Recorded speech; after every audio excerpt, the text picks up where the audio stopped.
What's happening, everybody? Well, finally got my helmet microphone and got everything hooked up, and so we're gonna do the first ride today, just a quick one down to my local sub shop for some lunch. We've got the El Cheapo camera. We've changed mounting positions to the engine protection guards. We're going to see if we can get a little action footage from the road and from the bike. Hopefully that's a good position. I don't know just yet. I'm going to have to probably adjust that, but it was not looking good when it was mounted to the handlebars, so we're going to try something different. So hopefully we'll have some split footage of that, and then the GoPro that's on the helmet. This will be good to finally have some audio instead of just video. Hopefully I've got the GoPro set up. I think it's set up right to where it will show up correct on YouTube. Let's get on the road. It is a gorgeous day in Texas. Yesterday was quite rainy and stormy, but today is beautiful. It's about 58 degrees. Absolutely perfect riding conditions. No clouds. Beautiful blue skies. So let's go do this.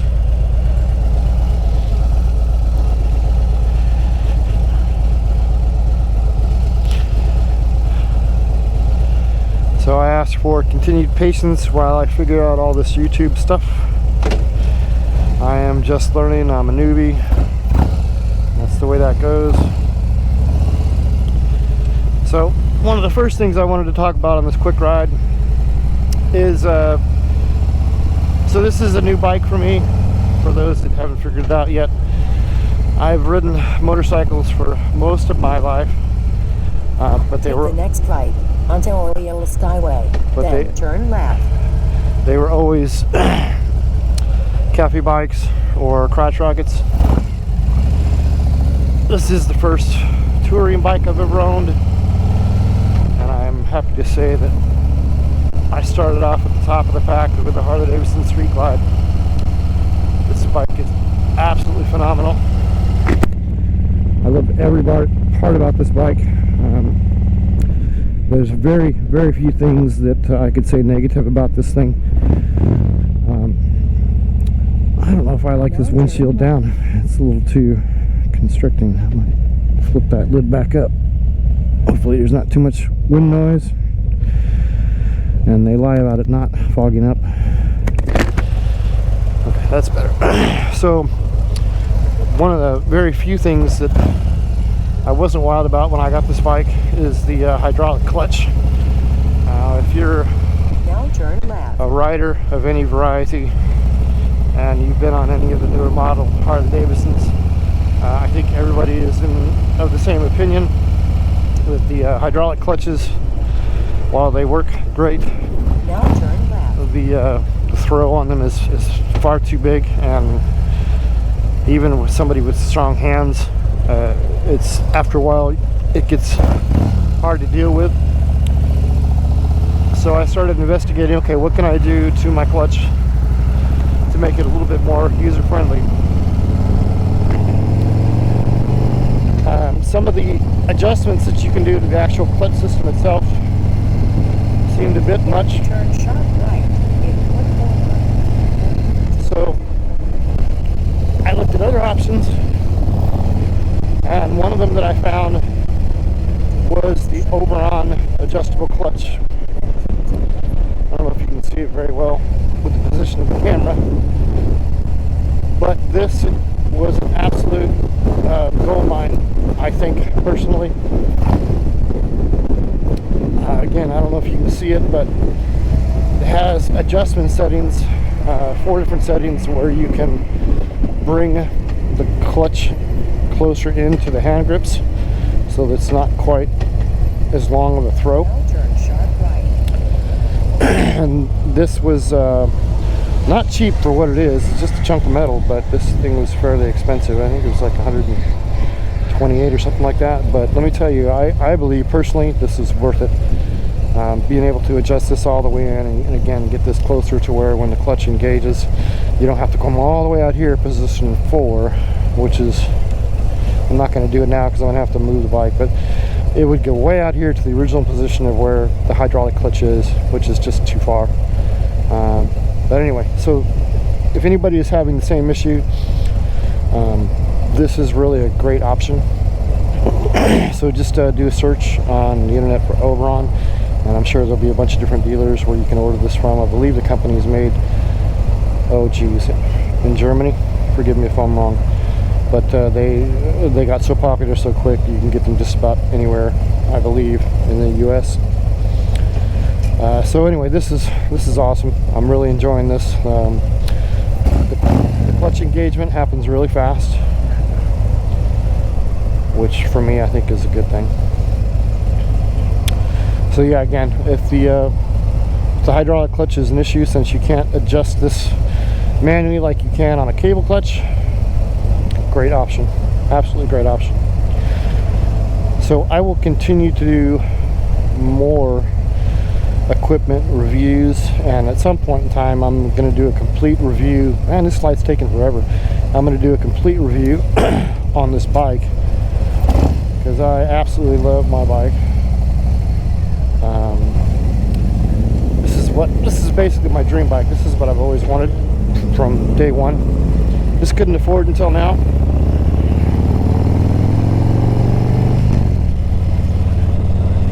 And I actually got a really good deal on this at the local Stubbs Harley-Davidson.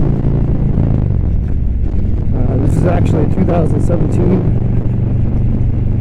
and the new models, 2020s, were ridiculous money. If you know anything about Harleys and their pricing, you know it's super expensive.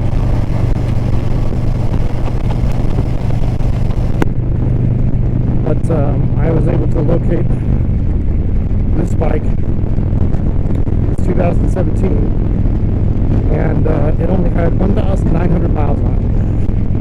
So, in a nutshell, this bike had not even really been broken in, and I got it for about 10 grand less than a new one. And it's absolutely beautiful condition. Absolutely love this thing. So let me see if I can get over here without getting hit by a car.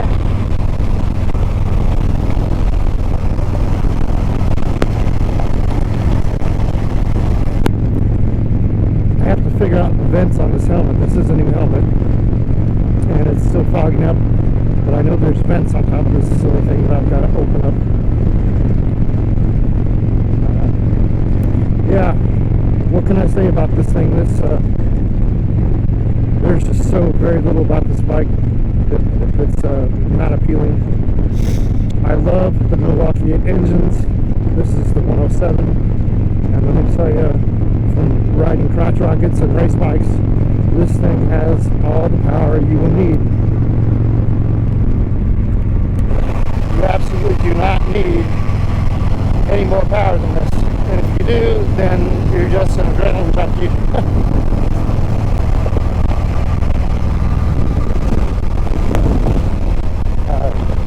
This thing has 6 gears instead of 5, like a normal bike. And I have to figure out what the vents are because this thing keeps fogging up. I keep having to open it. But this engine really is amazing. It's got all the roll-on power you could ever want. And when you're cruising in 6th gear on the freeway, you almost don't notice the bike is running. It's just laughing at you. It's going like, okay, ride me hard, ride me hard. So that's fantastic. And we'll fog it up again. Oh, okay. So priority 1, whenever I get parked, is to figure out how to open up the vents on this damn thing.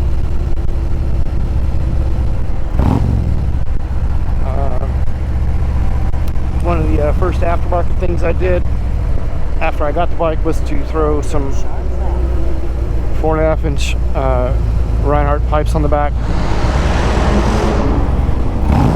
And why I don't sound like that race car, I like the sound of the engine now.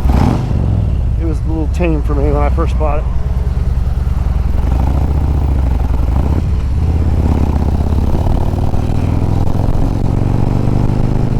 I'm not a fan of closed face helmets.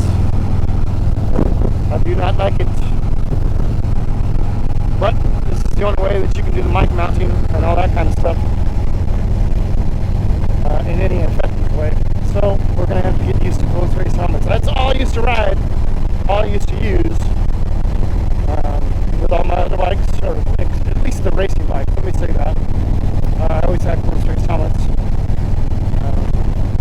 But as an adult, later on in life, I just don't care for them. They feel too restrictive. Like I can't even turn my head fully with this thing on to be able to look behind me like I can with my closed face, open face, sorry. Yeah, where was I going with that? Why didn't this thing just take me on up over the freeway? Oh well. This poor guy's following me for some reason. Anyway, yeah, I used to ride strictly closed face helmets for racing purposes. And when I got my first cruiser, which I think there's a video on my channel of my first cruiser, the Honda Fury, I started going to the open face, the brain buckets, because I was not racing anymore and I just wanted to cruise. And I kind of, and especially with the Texas heat, it is so hot here that the closed face helmets just are stifling.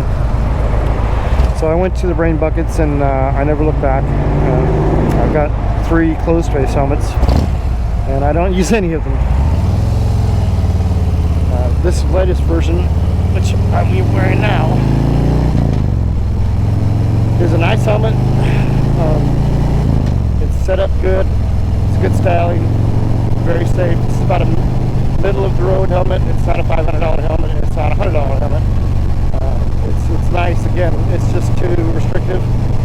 The size above this one is too loose, and you have to have the right tightness for the helmet to be safe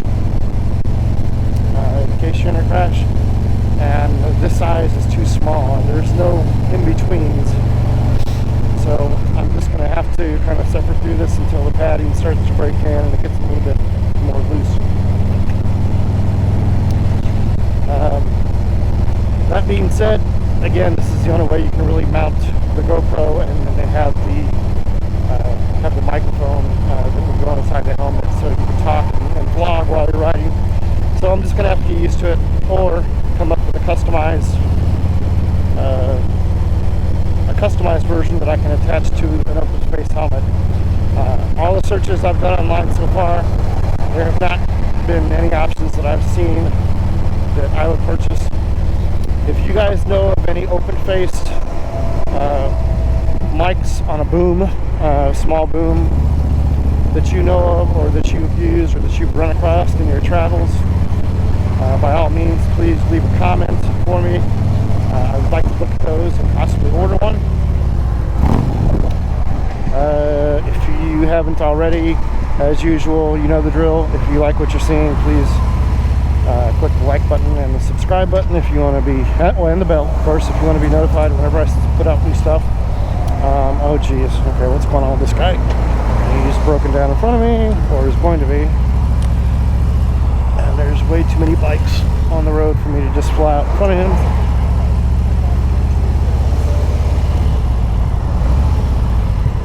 So I'm stuck. I hope this person is okay with whatever's going on.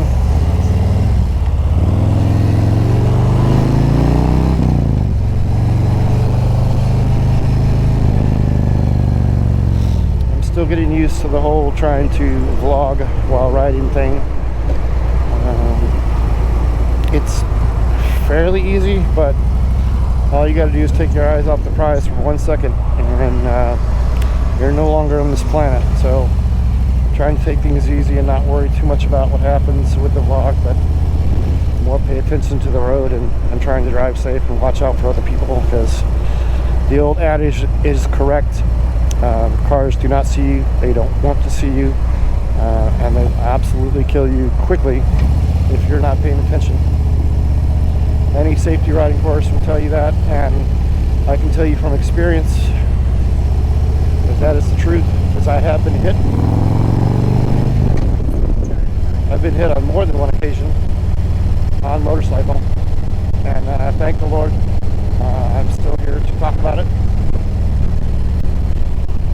So anyway, again, I apologize if I'm not on point all the time while trying to do this. I'm just trying to figure out how to do it and do it safely.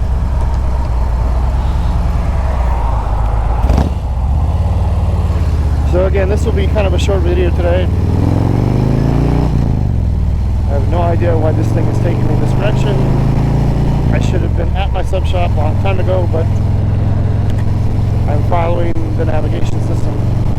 That's one of the other points I will talk about at some point in time about the bike, is the onboard navigation system is fantastic. I love the fact that I don't have to use my phone. I still do occasionally, and with the Bluetooth connectivity, you can just have that run through the speaker system. If I'm wanting to monitor other things other than where I'm going technically, that works great. So the Bluetooth system is great. This whole infotainment center, this is not the latest version, but let me tell you, the version that's on here, which is a couple of years old, is fantastic. It's a little cumbersome at first when trying to figure out how to find addresses and get the thing programmed, but once you get past those initial growing pains of figuring it out, it's just like any other phone or any other computer. It is really great, and it constantly surprises me with little things that I didn't even know it did, or didn't know it does. Sorry, my grammar's not the best, but yeah. I even like the little stupid simple things like this, where it has a motorcycle as my icon. Oop, didn't want to do that. Go back to navigate. Well, that's something else I didn't know. Yeah, so I'm constantly learning things about this bike and what it does, its capabilities, and I'm enjoying this part, the discovery part. Okay, I hope I took my wallet out of my back pants and put it into the saddlebag, because if I didn't, I'm in a whole lot of trouble. I remember I made a mistake one time of having my wallet in my vest on the other bike, and a gust of wind came up and pulled that thing right out of my vest and left all my credit cards strewn across the freeway, and I could not retrieve them. So I love the fact that I have saddlebags on this thing where I can throw stuff in. I'm currently in the process of ordering a couple of things for this bike. Well, I've ordered a bunch already. You can see some of them. The new clutch I talked about, the phone holder, which I'll get into on another video. This thing is fantastic. Love this. But anyway, last night I just ordered the sissy rest, the tall boy sissy rest for the back, so that I can use a luggage system, because I do want to take this bike on a trip. I'm planning that out as we speak. I haven't decided. Man, this thing is taking me around Robin Hood's Red Barn. I have not decided the location of where I want to go yet. It's obviously going to be within Texas. The first trip is just going to be a day trip. I'm going to take it to maybe San Antonio. San Antonio is the first place I'm thinking about going. Take it to San Antonio and just stay the night in a hotel and try this thing out on kind of a long run. Not really a long run, a couple 100 miles. Some would consider that long, others would consider that a short hop.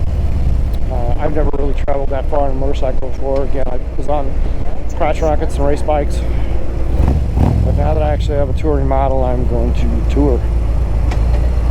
Looking forward to that, and it's going to be coming up here within a month or two, just because this is the time of the year where you ride in Texas. I mean, you can ride 12 months out of the year, but once it rolls around to about May, the heat is just so ridiculous. It's just oppressive. For me, I can't ride in it. It's too much. So this time of year when it's cool is when you got to take advantage. So sometime either next month or the month after, I'm gonna do that first trip. I gotta get the Sissy-Bar, I gotta get the luggage. I did order a piece of luggage that attaches to the Sissy-Bar, and I'll be doing a review of that when it comes in. And I'll be doing a review of all this stuff in case you're interested, or you've got a bike and you're wanting to know, hey, what are some good things that I can order for my bike and improve it and make it my own. Like I said, I've done a few of these already. There's a bunch more that we're going to have fun adding. So, yeah, hang on for that. Okay. I cannot believe this navigation system has gone me around 20 minutes out of my way just to go to this damn sub shop. So, the trick to this is I've been ordering from the sub shop for about a year now, but I've never actually visited the location. So, that's why I put it into... okay, here we go. Hey, it's right here. Of course, that came up way too fast. So it's in that parking lot. Okay. All right, now I know where it is. I won't have to put on the map anymore. So anyway, I think that's going to be about do it for today. We're going to take this footage home, and hopefully we've got footage of the ride and from the road cam, and we'll put that together, and I'll continue to figure out how to edit and make these videos better for you, because I know the first couple ones were just a joke. But I hope you guys like it. Hope you guys have a great week. For me here, we're on Thursday. It's almost the weekend.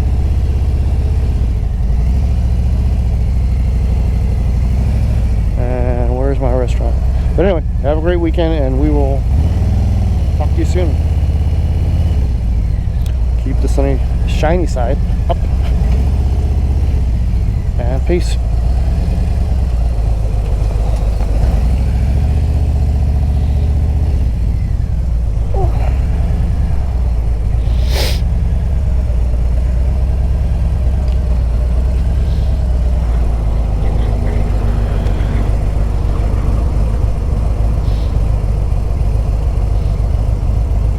There's the camera.